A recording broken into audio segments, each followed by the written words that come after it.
ओम नमः शिवाय। नमस्कार मेरे प्रयोग भक्तगणों। स्वागत है आप सभी को हमारे सूरज मोरल स्टोरीज यूट्यूब चैनल पर।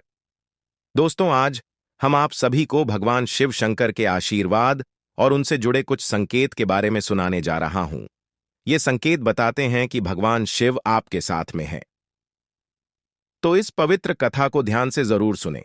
दोस्तों, अगर भगवान तुमसे इंतजार करवा रहे हैं तो तैयार रहना, वह इससे कहीं ज्यादा देने वाले हैं जितना तुमने मांगा है।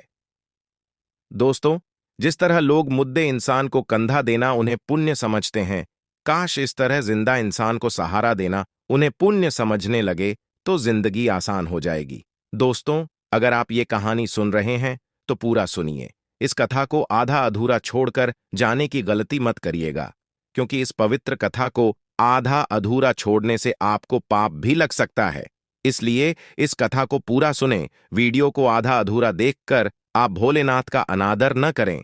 कृपया करके वीडियो को पूरा देखें।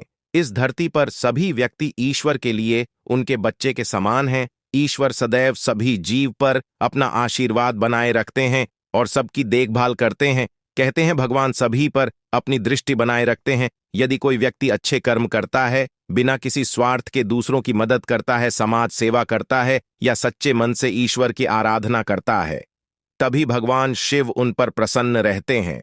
ऐसे लोगों को ईश्वर का विशेष आशीर्वाद मिलता है और उनकी कृपा दृष्टि बनी रहती है। हमारे प्रतिदिन के जीवन में हमें कई सारे अलौकिक संकेत मिलते हैं। अगर हम ध्यान न दें तो हम इन्हें पहचान नहीं पाते।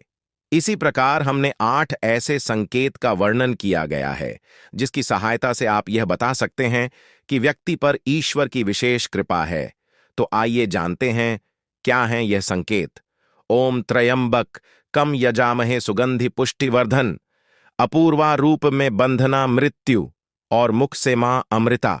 अगर कोई व्यक्ति सही और गलत को भली भांति समझता है, इनके बीच का भेद बताने में समर्थ है, तो शिव पुराण के अनुसार ऐसे लोगों पर उनके इष्ट देव का विशेष आशीर्वाद होता है।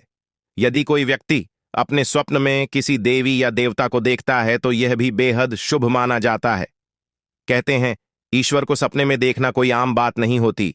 अगर आप ईश्वर को सपने में देखते हैं तो यह भी एक प्रकार का संकेत है कि उनकी आप पर विशेष कृपा है। ऐसी मान्यता है कि अगर आपकी शादी किसी बहुत अच्छे व्यक्ति से होती है तो इसका भी यही अर्थ निकलता है। ऐसा इसलिए क्योंकि एक अच्छा जीवन साथी आपका पूरा जीवन अच्छा कर सकता है। वहीं दूसरी ओर यदि आपका जीवन साथी अच्छा ना हो तो आपका जीवन नरक के समान हो सकता है। इसलिए एक अच्छा जीवन साथी मिलना एक अच्छे भाग्य की निशानी होती है। दुनिया में कई ऐसे लोग हैं जो बहुत पढ़े लिखे और सक्षम हैं, इसके बाद भी उन्हें काम नहीं मिलता और वह बेरोजगार हो जाते हैं। इसलिए यदि आप अपनी ग्रहण किए हुए शिक्षा के आधार पर कमाने और अपना परिवार चलाने में समर्थ हैं तो इसे ईश्वर की कृपा मानिए। जो भी मनुष्य अपने गुस्से पर काबू रखने में सक्षम होता है और जो अपने मन को शांत रखकर मुश्किल से मुश्किल परिस्थितियों का भी सामना कर सकता है, ऐसे व्यक्ति पर भी ईश्वर भगवान शंकर जी की कृपा दृष्टि होती है। इतना धैर्य और इतनी सक्षमता होना बिना ईश्वर के आशीर्वाद के संभव नहीं है। यदि कोई व्यक्ति बीमार रहता है तो इसके कारण उसे शारीरिक, मानसिक और आर्थिक हानि होती है।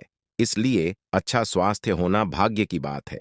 यदि आपका स्वास्थ्य हमेशा अच्छा रहता है या आप कभी गंभीर रूप से बीमार न होते हों तो यह आपके लिए शुभ संकेत है।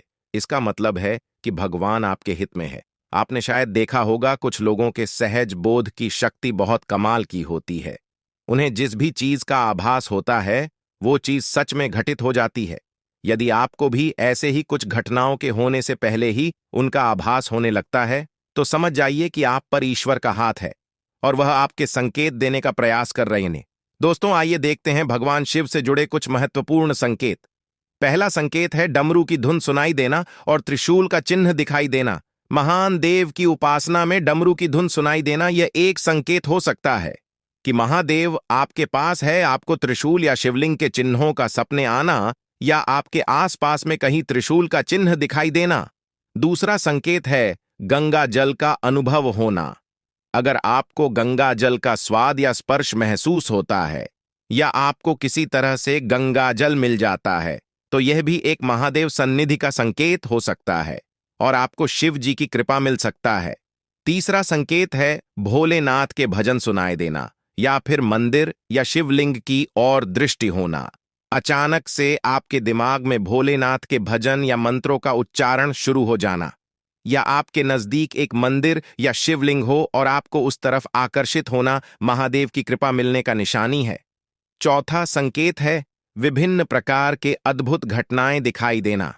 दोस्तों, आपके जीवन में अद्भुत घटनाएं घटित हो सकती हैं, जैसे कि प्रकृति से जुड़ी छमाट कार्य और अजीबों के रोचक अनुभव होगा। साथ ही महादेव के साथ फोरफार आपको आंतरिक शांति और मानसिक संतुलन का अनुभव हो सकता है। आपको प्रकृति से जुड़ी सुखद और शांत भावना महसूस होती है। पांचवा संकेत है प्रकृति के साथ संवाद।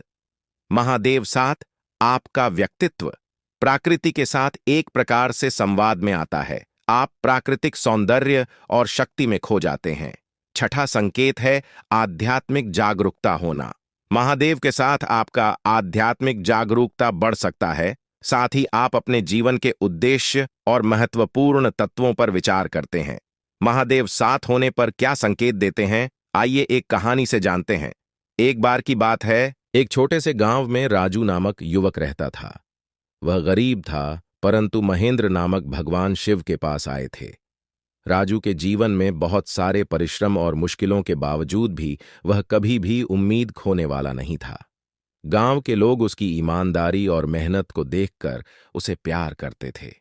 राजू के दिल में एक सपना था कि वह किसानों की मदद करके उनकी समस्याओं का समाधान करेगा।